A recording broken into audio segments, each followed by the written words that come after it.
Hello viewers, this is Just Fake Network TV, a place where you can get the latest information about Nigerian news.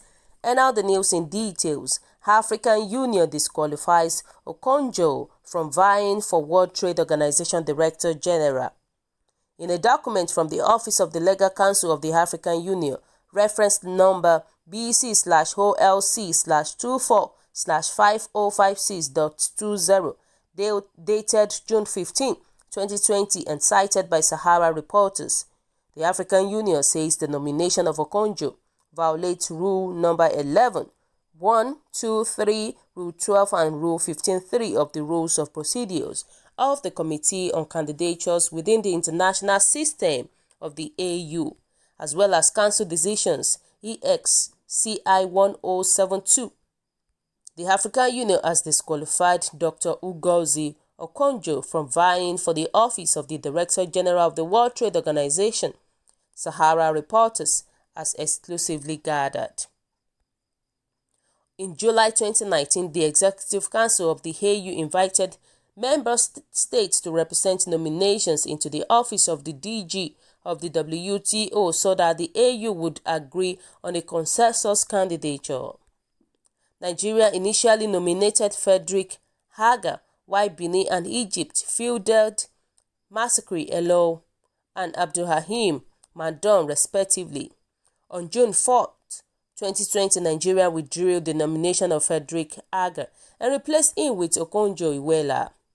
However, in a document from the Office of the Legal Counsel of the African Union, reference number BC/OLC/24/5056.20, dated June 15, and 2020 and cited by Sahara reporters, the African Union says the nomination of Okonjo violates rules number 11, 12, 1, 3 and 15.3 of the Rules of Procedures of the Committee on Candidatures within the international systems of the AU, as well as Council's decisions Xci 1072 XXXV.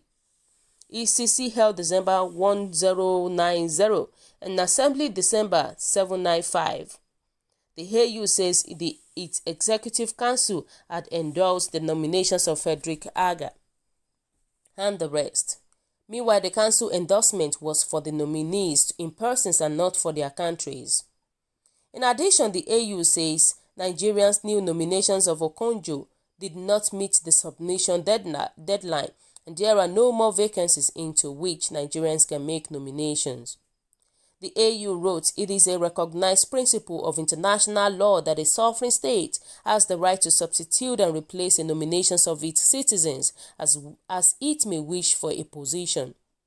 However, the sovereign right does not endow that state any right to change existing rules.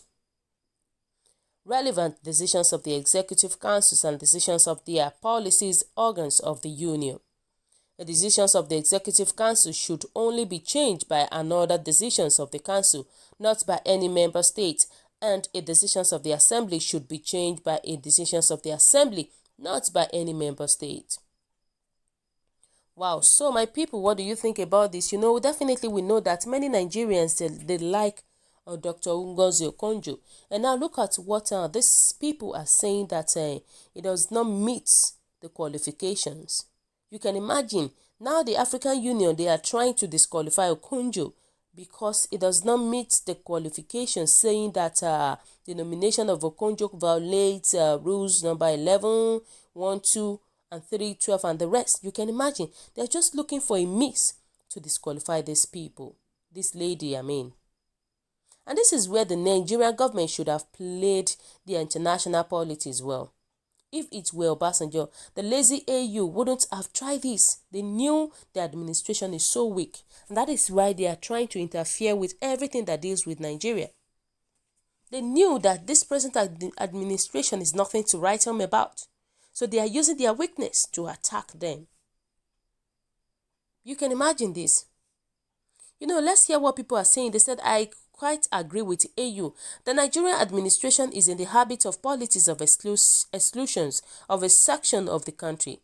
The nomination of Okonjo Iweala was afterthought, maybe because of complaint from the eastern region, so that it will look like they are participating in the governance of Nigerian state. They should go ahead with their first choice. We wish them what they wish Nigeria. For the second nominee, good that you are not participating in this failed government. They said this woman's capital and superiority are intimidating the African nations. Exactly. And that is why they are coming out in a different ways to even to interrogate this lady. Definitely, we know that they can't even match her, even if they are combined together. You know, somebody said Frederick Haga all the way. The nominations of Okonjo was never in the interest of the countries anyway. If not, why not forward her name first? It's just a pure politics and Nigerian once again exposed to the world for how indecisive we are at the top. Well, this is not the subject of the discourse for now till Nigeria reacts to it. Last time we heard that some part of Nigerian territory have ceded to Cameroon, and a new country will soon cave out from Cameroon and later turn to become a false news on this same medium. So let's watch and see Nigerians' reaction, whether they refute the informations or not. And we know what the next lines of actions. Nigerian government is just an unbelievable one.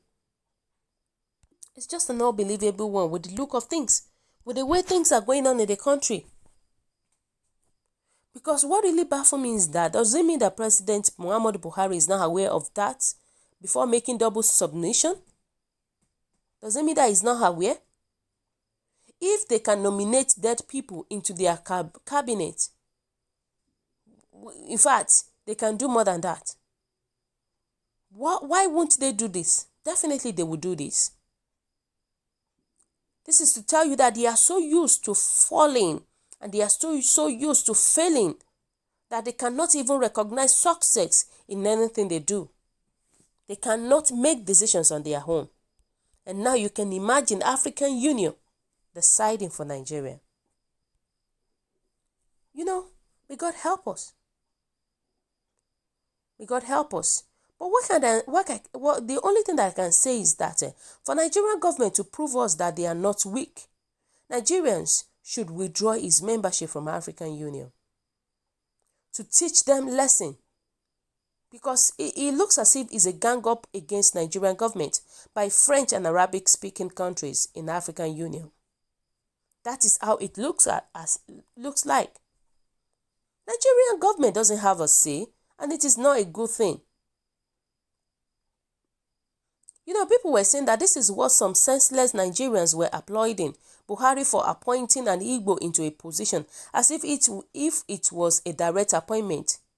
No, does Nigerians has absolute powers to determine who must be appointed, because they are ignorant of the difference between nominations and appointments. They are ignorant of that. You know, people were still saying that it's a very good lesson for Nigerian government that is very well known for disobedience and non-conformity with rules of law and establishment administrative procedures. The government officials in charge of W0RLD nominations not read the AU candidatures committee rules of procedures before going to disgrace the people of the country with their ignorance. Nigeria is a big shame. I'm sorry to say this, with the way things are going on in the country. And this is to tell you that Nigeria has lost their respect everywhere. If not, why should this be a subject of debate in the first place? It's not supposed to be. And why was Madam Iweala not nominated in the first place? Why are we now having two candidates? This is like an afterthought. A president with clout can still pull her nomination through whatever the rules. And at the same time, AU, the African Union, has simply embarrassed the continent by such an unreasonable letter. In the first place, are they in a position to even disqualify a candidate duly nominated by a country? They are not in the position, of course. And this is to tell you that it is the manipulation of Egypt They would not dare such an action when Nigerians were strong and a force to record within the continent. But what I can say is that let all the nominees go for the necessary screenings by WT. Because we don't know why Egypt is trying to intimidate Ngozi Okonjo. Nigeria must seriously frown at these actions of African Union, or else they will take them for granted. So guys, what do you think? What is your own take about this? Your comment is highly appreciated, and kindly drop your comments at the comment section below. For those who subscribe, we want to say a very big thank you to you for subscribing. We'll say God bless you, and if you're yet to do so, kindly press the subscription button below. And also please don't forget to press the notification button so that whenever we upload news, you will always be the first person to watch our latest news. Thank you, and always stay safe. Bye.